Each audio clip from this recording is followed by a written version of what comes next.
Is Social Security really in a crisis? This is, man, my man, I think Sabah sent this to me, my Greek man from Greece. This is such a good article. I had never ever thought about this perspective. Actually, I mean, I kind of did not, but anyway, it's fantastic from Morningstar. All right, so here's, and I've not bashed. Just because you're criticizing someone doesn't mean you're bashing him. I've taken some issues with him, mainly the 4% rule.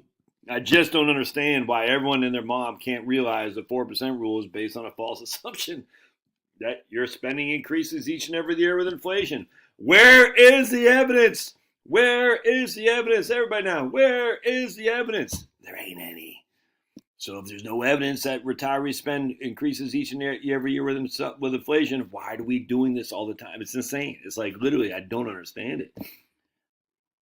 That doesn't mean I have all the answers, but I know one I do have, 4% rule, 4.3. I don't care what it is. If it's based on a flawed assumption, then the whole thing, the foundation is flawed. And that doesn't mean Bill Bengen or the Trinity study are wrong. It just means we're assuming that expenses increase with inflation. Or spending increases with inflation. I'm getting ready to do another video on, I left in the other room. My man Banerjee, Sudipto Banerjee, who used to be with the EBRI, now he's with T. Rowe Price, who did another video, article on this, which we'll get into in a different video. So hang tight. Oh, if you like what I do here, buy me a cup of coffee, dudes. Right there in the show links down there. It says, buy Josh a coffee. Remember, I'm just going decaf, baby. I'm going decaf, so buy decaf. And then don't forget to subscribe to my Locals channel. All right, Locals, every Friday at 4 p.m. Eastern time, we go live on Locals. You don't want to not be there, do you? All right. So let's go to this. Two big myths of Social Security reform are, one, balancing Social Security books is necessary, and two, if attempted, it would be difficult to do such a thing. I completely agree. Yep. We got balance the Social Security books, and it's going to be hard. Yep. Right. To address the first issue, Social Security is a pay-as-you-go system. It's a Ponzi scheme. No other way around it. Mutual funds holds investments, so too do pensions and whatnot. Social Security program does not. All right, now Social Security has a bunch of IOUs, but at the end of the day, do they really hold investments? Not really. All right, consequently, forecasts of the Social Security Trust Fund solvency are moot. We might as well monitor the health of Thor or whatever. No pool of marketable securities increase when Social Security's the tax revenue surpasses cost, and no pool of marketed securities is shrinking today when the market program's expenditures exceeds its income. Exactly. In other words, the off-printed graph looks like this. Right? Trust fund solvency. We're solvent up here in 2010. We had 400% solvent, whatever. And here it's down to 57%. And right here is when they fixed it with Ronald Reagan, when they started taxing benefits. An accurate Social Security finance would not show the rise and fall of a fictional fund of assets, but instead the administration's annual surplus deficit. That's what relative to how much we got coming in versus how much is going out. And as you can see here, right here, what was that? Annual surplus deficit. So they got more money coming in here, and they got more money going out the door there. And we've had more money going out the door since 2010. So we're running deficits each and every year. Deficits? Huh. Where did that come from? Let's keep going. Wait, you might wonder, as I would, the conventional view that Social Security its balance will be expired in the 2030s. All right, how is that? And basically, but here we're already in deficits. So if there's no assets and we're already running in deficits, how can this possibly be? Let's keep going. Let's conduct a thought experiment. Imagine that when Social Security program was launched, it was financed through general revenue. In that alternative universe, Franklin Roosevelt created a new payroll tax not to defray Social Security costs, but instead to expand the U.S. military. Right? To convince a skeptical American public that he would not break the federal budget, Roosevelt pledged to cover all of future defense spending through his new tax. The military would be self-funding. All right, so this is a great point. So he's saying, so basically, instead of we're going to go to war because the war machine is very profitable for the rich, and profits are a good thing for the super duper wealthy. So war is profitable. FDR knew what was happening, but war, we need to go to war, baby. Just like Woodrow Wilson, war, baby, war. It's weird. It's always the Democrats that get us in wars, isn't it? Other than George Bush, but other than him, it's like Wilson, FDR, JFK, I guess, and I guess it was JFK in Vietnam, was it not? Yeah, I think so. Were we in Vietnam under Eisenhower? Not that I'm aware of. We might have had advisors there. But anyway, point being, it's weird. It's always the Democrats that put us war. Who's going to put us war now? Sniffy Joe and heels up Harris? Crazy. All right, anyway, so going back, the idea was in 1935, FDR said, hey, man, we need a war. We need a war. It's good to get us out of this recession or Great Depression. Wars are helpful to economic growth. That makes sense. That's what the Keynesians will tell you. All right, so how do we get this war? Well, we're going to expand military to go attack Japan, Germany, Dresden, the whole thing. All right, so how do we do this? Because the people say, I'm not paying taxes for your war. He goes, no, you don't have to worry about it. It's just a payroll tax, man. Payroll tax. It's not going to break the bank because the military will be self-funded. We're going to charge you 0.1% for you and 1% for your employer to fund our war.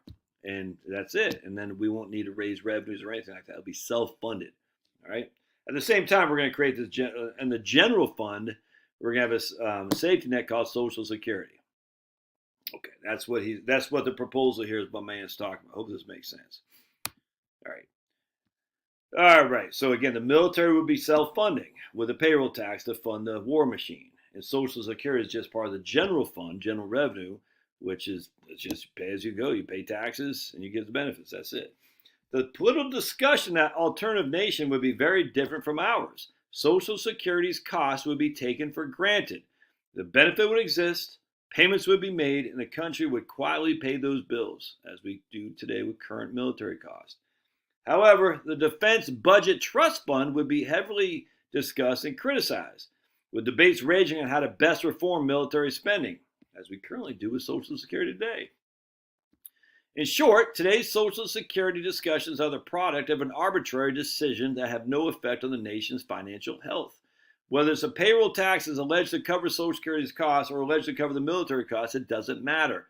These distinctions are immaterial. I 100% do this. I could not agree more. This does not mean that Social Security's finances should be taken for granted. Quite the contrary. The payroll tax is a major method to fund it, and Social Security benefits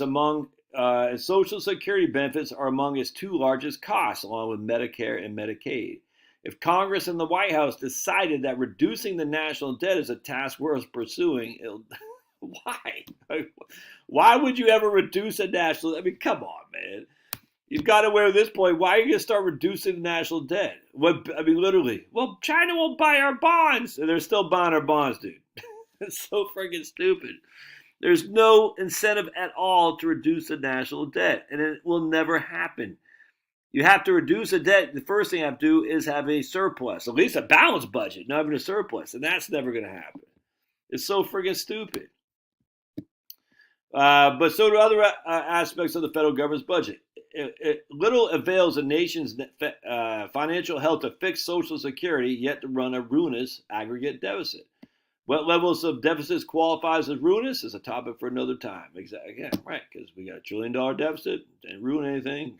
We had surpluses in the '90s, didn't do. I mean, it's all the same. It's all fake. It's all fake. Everybody's in debt to everybody in the whole world, dude. There's no lender country. They're all in debt. I mean, the thing can't. At some point, it's going to collapse. I don't know when, where, how, but come on, dude. And it's. Every empire falls, every single one. And if you think the United States isn't an empire, I invite you to ask how many military units do we have stationed all over the world?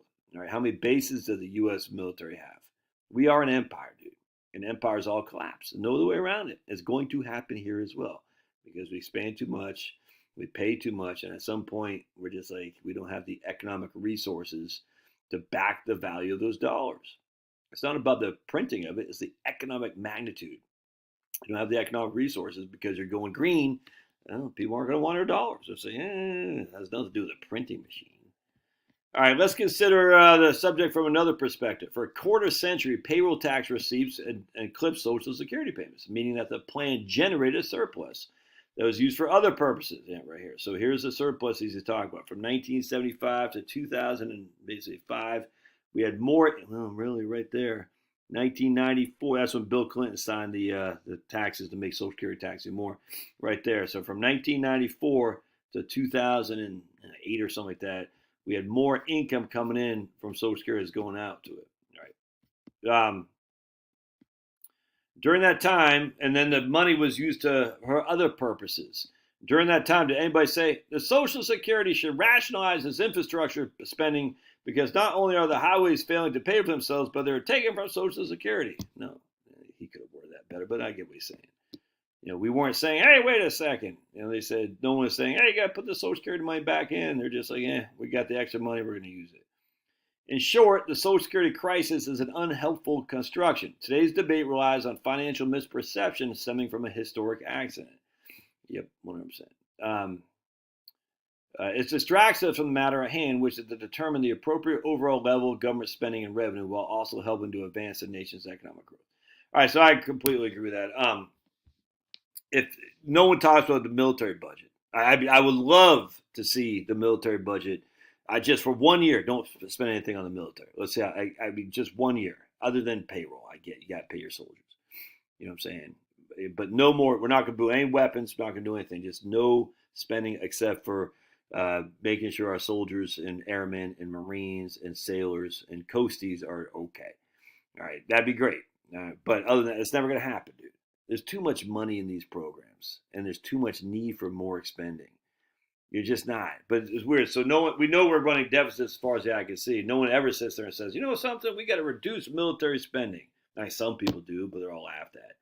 No one sits there and says, we got to reduce spending on the Department of Education. I mean, Republicans used to say this. Those days are gone. No one says we need to reduce spending on the Federal Highway Transportation Act or whatever the hell it is. No one says this. But yet when it comes to Social Security, even though these aren't self-funded, we don't have the money to pay for these things as witnessed by our deficits. No one says that. But when it comes to Social Security, the idiots, mostly on the right, we got to reduce Social Security. It's freaking nuts, dude. It's not like that, and that's why it'll never be reduced. It'll never be reduced. I'm telling you right now, because if it comes out of general revenue, it's going to come out of general revenue. There's a guy on here. This guy was a clown. What was his name? Bob or something like that, Rob, who used to be a supporter of mine. Then he just became a COVID Nazi. It was crazy. There's no other way around it. Anyway, I forgot his name, Bob, I think. And he said, you can't use tax funds from the general revenue to fund Social Security. I said, dude, he's a lawyer, of course. So of course you could. Of course you could. Give me a flipping break. Anyway, all right, so don't worry so much about Social Security. It's going to be fully funded. How that happened, I mean, your benefit, what I'm saying, is going to be fully funded. How? I don't know. They're not going to take away your Social Security freaking money. It's just stupid to say that. You aren't stupid if you say that. That's a stupid argument, though. All right, that's what I'm trying to follow Jesus. All right, we'll see you.